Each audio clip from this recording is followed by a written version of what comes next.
شکر کی یہاں بات آئی کہ تم میرا شکر کرو نہ شکری نہ کرو. سورہ نساء میں آگے چل کے آئے گا کہ میرا شکر کرو، اللہ تمہیں عذاب دے کر کیا کرے گا اگر تم میرے شکر گزار بن جاؤ گے. اللہ تعالیٰ فرماتا ہے اور جو میرا شکر گزار بنے گا میں اسے مزید دوں گا. شکر کی ڈیفینیشن یہ نہیں ہے کہ آپ نے کوئی الحمدللہ کی تسبیح پڑھ لینی ہے، وہ ثواب اپنی جگہ ہے. شکر کی ڈیفینیشن یہ ہے کہ پریکٹیکلی شکر نظر آنا چاہیے. آپ کو اگر کوئی شخص نعمت دیتا ہے، کوئی گفٹ دیتا ہے، تو وہ یہ خواہش کرتا ہے کہ میں نے جو اس کو گفٹ دیا اس کو یوز کرے. مجھے کئی لوگ بال پوائنٹ دے کے جاتے ہیں، جی لکھنا ہے جی اتنا، نہ لکھو، وہ تو کہتے ہیں بے قدری کی ہے. اللہ تعالیٰ نے جو ہمیں نعمتیں دی ہیں نا، تو اس کی ریکوائرمنٹ ہے اپنے بندوں سے کہ وہ ان نعمتوں کو ان کاموں میں کھپائے جو اللہ نے حکم دیا ہے، اور ان نعمتوں کو ان چیزوں سے بچائے جس سے اللہ نے منع کیا ہے. یعنی آنکھیں دی ہیں تو اللہ کی یہ خواہش ہے اپنے بندے سے کہ آنکھیں حرام کی طرف نہ اٹھیں. جب آپ نے حرام سے آنکھوں کو بچا لیا، آپ نے آنکھوں کا شکر ادا کر دیا. زبان کو حرام سے بچا لیا، زبان کا شکر ادا کر دیا. دل کو بچا لیا، دل کا شکر ادا کر دیا. جو بخاری مسلم میں حدیث ہے نا کہ آنکھیں بھی زنا کرتی ہیں، ہاتھ بھی زنا کرتے ہیں، پاؤں بھی زنا کرتے ہیں، دل بھی زنا کرتا ہے، شرمگاہ اس کی تصدیق کر دیتی ہے. دل میں جان بوجھ کے برا خیال ہے، اے تو آ گیا جھٹک دیا چھوڑ دیا، جان بوجھ کے نہ. پیٹ کا شکر یہ ہے کہ پیٹ میں حرام مال نہ جائے. پاؤں کا شکر یہ ہے کہ پاؤں حرام کام کی طرف نہ اٹھے. ہاتھ کا شکر یہ ہے کہ ہاتھ حرام کام کی طرف نہ بڑھے، نہ کسی پہ ظلم کے لیے نہ کمائی کرنے کے لیے. تو یہ سار ہے. تو اب اندازہ لگائیں کہ دنیا میں سب سے مشکل کام اگر کوئی ہے نا تو وہ شکر کرنا ہے. لوگ کیا کہتے ہیں جناب، پہلے خوب اللہ کا گلہ شکوہ کرتے ہیں، اپنا پورا غصہ نکالتے ہیں معاذ اللہ، اینڈ تک کہتے ہیں چلو جی جو دی مرضی، اللہ کا شکر ہے جی. پھر بھی تو جو اپنی روح راضی کرنی ہوتی ہے وہ کر لیتے ہیں، اور پھر اس کو نام صبر کا دے رہے ہوتے ہیں. حالانکہ بخاری میں حدیث ہے کہ صبر تو صدمے کے آغاز کے اوپر ہے. جب آپ نے اس وقت نہیں کیا تو پھر تو بات ختم ہو گئی. لے جی صبر کا ذکر شکر کے ساتھ جڑا ہوا ہے، تو اگلی آیت بھی سن لیں، وہ اسی سے ریلیٹڈ ہے. یا ایھا الذین آمنوا استعینوا بالصبر والصلاۃ، اے ایمان والو مدد طلب کیا کرو صبر کے ذریعے اور نماز کے ذریعے. کس کی مدد؟ اللہ کی. ظاہر ہے شیخ عبدالقادر جیلانی کی مدد تو نہیں طلب کرنی، مولا علی کی مدد تو نہیں طلب کرنی، اس سے اللہ کی. کیونکہ ساتھ ہی آ گیا ان اللہ مع الصابرین، بے شک اللہ صبر کرنے والوں کے ساتھ ہے. یعنی جو صبر کرنے والے ہیں ان کے ساتھ اللہ ہو جائے گا.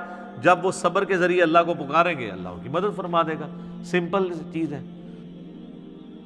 صبر کے اندر پوری زندگی ہے. بلکہ نماز بھی صبر ہی ہے جناب. فجر کی نماز گرمیوں میں اٹھ کے پڑھنا صبر نہیں ہے جب نیند ہی نہیں پوری ہوتی. سردیوں میں نماز کے لیے وضو کرنا کیا صبر نہیں ہے؟ صبر کی 3 اقسام ہے مینلی. ایک صبر ہے اللہ تعالیٰ کی طرف سے آئے ہوئے تکلیفوں پہ صبر کرنا، وہ تو ہم سب کو پتہ ہے، اور وہ صبر ہوگا ابتدائی صدمے پہ. اس کی آگے آیات بھی آ جائیں گے. اس کے لیے آپ نے کہنا ہے انا للہ و انا الیہ راجعون. بے شک ہم خود بھی تو اللہ کی طرف سے آئے تھے، ہم نے لوٹ کے اللہ کی طرف جانا ہے. یہ تکلیف بھی آئی، الٹیمیٹلی چلی جائے گی. اور صحیح مسلم میں آگے ایک اور دعا کا حصہ ہے، اللہم اجرنی فی مصیبتی واخلف لی خیرا منہا. تو مسلم شریف کے الفاظ ہیں، جو یہ دعا پڑھ لے گا تو اللہ تعالیٰ اسے بہتر نعم البدل عطا فرمائے گا اس چھوٹ جانے والی چیز کے ایکویولنٹ. اس کا مطلب یہی ہے اللہم اجرنی فی مصیبتی، اے اللہ اس مصیبت میں مجھے اجر عطا فرما، واخلف لی خیرا منہا، اس سے بہتر میرے لیے خلیفہ مقرر کر دے، بہتر نعم البدل. اور مسلم شریف کے الفاظ ہیں، ام سلمہ کہتی ہیں جب میرا خاوند ابو سلمہ فوت ہوا تو میں بڑی دکھی تھی، تو میں نے حضور سے یہ دعا سنی ہوئی تھی، انا للہ و انا الیہ راجعون اللہم اجرنی فی مصیبتی واخلف لی خیرا منہا. یہ یوٹیوب پہ میرا ایک کلپ بھی اپلوڈڈ ہے، غم کی خبر کو خوشی میں بدلنے کی دعا. تو اس میں نے اس کو ڈسپلے بھی کروایا نیچے. تو کہتی ہیں میں نے یہ دعا پڑھ لی اور میں پھر پریشان تھی کہ ابو سلمہ سے بہتر تو نبی علیہ السلام کے صحابہ میں کوئی اور صحابی نہیں ہے، تو مجھے اللہ تعالیٰ اس کا بہتر نعم البدل کیا دے گا. تو کہتے ہیں جیسے میری عدت پوری ہوئی تو نبی علیہ السلام میرے پاس آئے اور انہوں نے میرے سامنے اس خواہش کا اظہار کیا کہ میں تمہیں اپنے عقد میں لینا چاہتا ہوں. تو کہتی ہیں میں نے کہا مجھے واقعی نعم البدل مل گیا. اور ام المومنین بنی ہیں 64 ہجری میں فوت ہوئی ہیں، واقعہ کربلا کے بھی 3 سال بعد فوت ہوئی ہیں۔ نبی الاسلام کی وفات کے بعد یہ 53 سال زندہ رہی ہیں۔ اتنی لمبی عمر کسی اور امہات المومنین میں سے کسی نے نہیں پائی۔ سب سے آخر میں حضور کی جو بیوی فوت ہوئی ہیں ام سلمہ ہے۔ اور اہل بیت کی شان میں اور کربلا سے ریلیٹڈ جتنی احادیث ہیں نا وہ آلموسٹ ام سلمہ نے روایت کی ہوئی ہے۔ نبی الاسلام کی یہ بڑی لاڈلی ترین بیویوں میں سے ام سلمہ سلام اللہ علیہا ورضی اللہ تعالی عنہا۔ تو انہوں نے یہ دعا پڑھ لی تھی، تو وہ اس کا کچھ حصہ آگے آ بھی جائے گا۔ اللہ تعالیٰ نیک بندوں کی نشانی بتائے گا کہ وہ جب بھی ان پہ کوئی تکلیف آتی ہے تو وہ یہی کہتے ہیں انا للہ و انا الیہ راجعون۔ تو پہلا صبر ہے تکلیفوں پہ، دوسرا صبر ہے جو اللہ نے آپ پہ پابندیاں لگا دی ہیں فرائض کی، نماز پڑھنی ہے، روزہ رکھنا ہے، یہ ظاہر ہے آپ کو اس کے لیے جنبی ہوں تو غسل اتارنا ہے، اس کے لیے آپ کو تکلیف سے نہیں گزرنا پڑتا، پروٹوکول دینا پڑتا ہے، تو یہ بھی ہے۔ اور تیسرا صبر ہے حرام چیزوں سے بچنے پہ، آنکھوں کی حفاظت کرنا، اس کو حرام سے بچانا، اس کے لیے صبر کرنا پڑتا ہے۔ حرام کما کے راتوں رات امیر ہو جانا یہ تو آسان کام ہے، لیکن حلال کما کے روکھی سوکھی کھا کے گزارا کرنا اور اللہ سے ڈرنا کہ میں نے حرام کا لقمہ اپنے پیٹ میں نہیں جانے دینا، اس کے لیے آپ کو صبر کرنا پڑے گا۔ تو یہ 3 صبر ہیں۔ نمبر 1 اللہ کی طرف سے آئی ہوئی تکالیف پہ صبر، نمبر 2 اللہ نے جو آپ پہ فرائض لگائے ہیں ان فرضوں کو منوان اسی طریقے سے پورا کرنے میں جو تکلیفیں اٹھانی ہیں اس پہ صبر، چاہے وہ گرمیوں کے روزے ہوں اور سردیوں کے وضو ہوں اور گرمیوں کی فجر کی نماز ہو، اور تیسرا اللہ تبارک و تعالیٰ نے جو حرام سے بچنے کے لیے آپ کو ایمفسائز کیا ہے اور اٹریکشن بھی رکھ دی اس حرام کے اندر، تو صبر کرنا پڑے گا نا۔ اٹریکشن تو ہے ہر حرام چیز میں۔ مسلم شریف میں حدیث ہے اللہ تعالیٰ نے جنت کو ناگوار چیزوں سے ڈھانپ دیا ہے اور جہنم کو، دوزخ کو خوشگوار چیزوں سے ڈھانپا ہوا ہے، یعنی دنیا میں ہر خوشگوار چیز دوزخ کی طرف لے جاتی ہے اور ہر ناگوار چیز جنت کی طرف لے جاتی ہے۔ اب وہ ناگوار کی ہرڈلز جو عبور کرے گا نا تو جنت تک پہنچے گا، یہ ہے وہ چیز۔ اس پہ خیر گھنٹوں بولا جا سکتا ہے، میرا ایک لیکچر ضرور سنیں، میں نے ان ساری چیزوں کو اس میں بریف کیا ہے۔ مسئلہ 120 سورۃ الفرقان سے اللہ کے صحیح اولیاء کی 12 خصوصیات کیا ہیں وہ میں نے بیان کیے، اس میں میں نے کافی ساری حدیثیں بیان کی تھی، آج بال نہیں کہ میں ان کی طرف جاؤں، ان آیات کو کور کر لیتے ہیں۔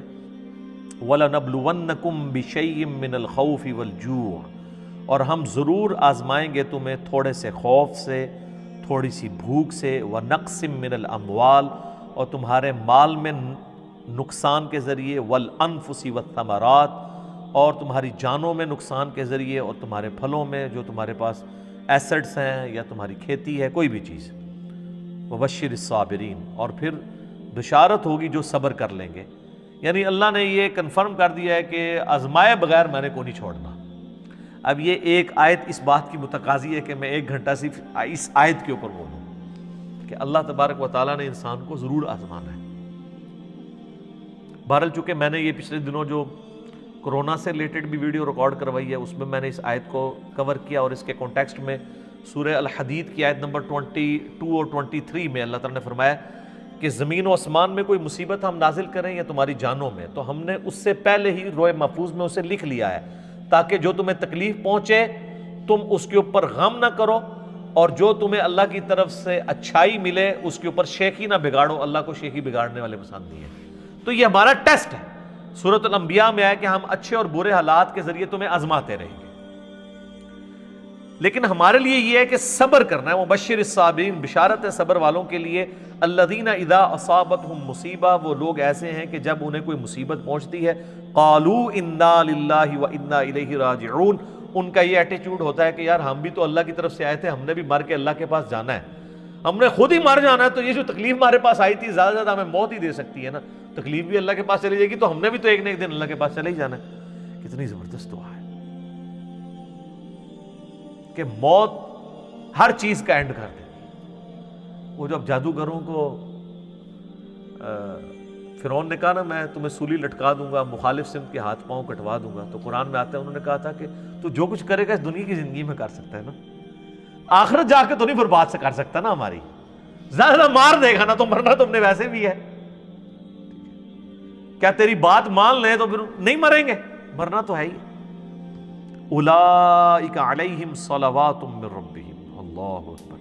اللہ کہہ رہا ہے ایسے لوگ ہیں جن پر اللہ تعالیٰ بھی درود بھیجتا ہے، اللہ کی رحمتیں ہیں ایسے لوگوں پہ، ورحمہ اور رحمت، واولئک هم المہتدون، اور یہی وہ لوگ ہیں جو اصل میں سیدھے راستے کے اوپر ہیں، ہدایت کے اوپر ہیں۔ کون سے لوگ؟ جن کا یہ ایٹیچیوڈ ہے کہ کوئی تکلیف جان مال میں پہنچے وہ کہیں جو اللہ کی مرضی۔ اس اعتبار سے ایک حدیث ہے، اب یہ مسئلہ تقدیر سے ریلیٹڈ ہے۔ مسئلہ تقدیر خود اتنا بڑا ٹاپک ہے کہ میں نے قرآن حکیم سے 50 مقامات سے 200 آیات کراس ریفرنس کے طور پہ 4 لیکچرز میں کور کیے ہیں۔ مسئلہ 103 104 ABC، مسئلہ تقدیر کے اوپر یہ آیات بھی اس میں کور کی تھی۔ تمام اس طرح کی جو کریٹیکل آیات ہیں وہ کور کی ہیں۔ پھر بخاری مسلم میں درجنوں احادیث ہیں تقدیر کے اوپر، اور اس میں ایک حدیث سب کو کنکلوڈ کرتی ہے۔ اور امام مسلم اتنے سمجھدار ہیں کہ جو کتاب القدر چیپٹر ہے نا، تقدیر ڈیسٹنی والا چیپٹر، اس کی آخری حدیث انہوں نے وہی لی ہے، کیونکہ حدیثیں وہ ایسی ہیں کہ انسان بعض وقت کنفیوز ہو جاتا ہے۔ تو میں نے تقدیر کے لیکچر جو دیے ہیں اس میں وہ ساری حدیثیں جس سے لوگ قدریہ کی طرف چلے جاتے تھے یا جبریہ کی طرف، میں نے دونوں کا رد کر کے آپٹیمل سولوشن بتایا۔ وہ مسلم شریف کی حدیث بڑی زبردست ہے۔ اس حدیث میں الفاظ ہیں کہ سیدنا ابو ہریرہ رضی اللہ تعالیٰ عنہ کہتے ہیں کہ نبی علیہ السلام نے مجھے یہ وصیت کی تھی، اے ابو ہریرہ اپنے لیے جو نفع مند چیز ہے اس کے لیے خوب کوشش کرو، نمبر 1۔ نمبر 2، پھر وَاسْتَعِن بِاللَّهِ، اللہ سے بھی مدد مانگنی ہے، خالی کوششوں میں نہیں بیٹھ جانا۔ جو مولا علی کا قول ہے کہ میں نے اپنے ارادوں کے ٹوٹنے سے اپنے اللہ کو پہچانا ہے، کہ میں نے سب کچھ فٹ رکھا تھا لیکن اللہ کی مرضی کچھ اور تھی، کچھ اور ہی رزلٹ نکل آیا۔ اپنے لیے نفع مند چیز کے لیے پوری کوشش کرنا، وَاسْتَعِن بِاللَّهِ، پھر اللہ سے مدد مانگنا، پھر ساتھ فرمایا کاہلی نہ کرنا، سستی نہ کرنا۔ یہ نہیں کہ پیپروں کی تیاری کی کوئی نہیں ہے اور خالی تسبیح پڑھی اور اینڈ تے فیل ہو کے کہتے ہیں جو اللہ دی مرضی، نہیں، یہ نہیں۔ کاہلی نہ کرنا، سستی نہ کرنا۔ اس کے باوجود اگر رزلٹ تیرے خلاف آ جائے، تجھے نقصان ہو جائے، تو پھر یہ نہ کہنا کہ اگر میں یہ کر لیتا تو یہ ہو جاتا، اگر میں یہ کر لیتا تو یوں ہو جاتا، اگر مگر شیطان کا دروازہ کھول دیتا ہے۔ تو اگر مگر سے بچنا ہے اینڈ پہ، پہلے پوری کوشش کرنی ہے۔ ایک کام کیا یہ اچھا، اس کا یہ مطلب نہیں ہے کہ آپ نے کرٹیکل انالیسز نہیں کرنا، کہ مثلا اگر کوئی پاکستان نے کوئی مہم لانچ کی ہے اور اس میں ناکامی ہو گئی ہے تو اب وہ اس کے اوپر کوئی میٹنگ، جس نے F-16 گرا ہے تو آپ میٹنگ ہی نہ کال کریں، وہ کریں گے مستقبل میں بچنے کے لیے، وہ علیحدہ چیز ہے۔ اس پہ آپ صبر کریں گے، مستقبل کی تو اسٹریٹجی بنانی ہے۔ جو بخاری مسلم حدیث ہے، مومن ایک سوراخ سے 2 بار نہیں ڈسا جاتا، تو دوسری بار اسی لیے نہیں ڈسا جاتا کہ وہ انالائز کرتا ہے یار میں نے پہلے بھی کام پہ ہوں دوبارہ نہ پہ جائے، وہ ایک علیحدہ چیز ہے، اس کو اس سے مکس نہیں کرنی۔ جو نقصان ہوا اس پہ کہنا ہے جو اللہ کی مرضی، کیونکہ سورۃ الحدید کیا ہے نمبر 22 اور 23 ہے کہ اللہ تعالیٰ نے تمہارے نصیب میں چیز لکھی ہے جو تمہیں پہنچنے والی ہے، تمہاری جان میں ہو یا پوری انسانیت کے لیے، وہ تمہیں تکلیف آنی ہے۔ تمہارا ایٹیچیوڈ یہ ہے کہ ان اللہ مع الصابرین، تم نے کہنا ہے انا للہ و انا الیہ راجعون۔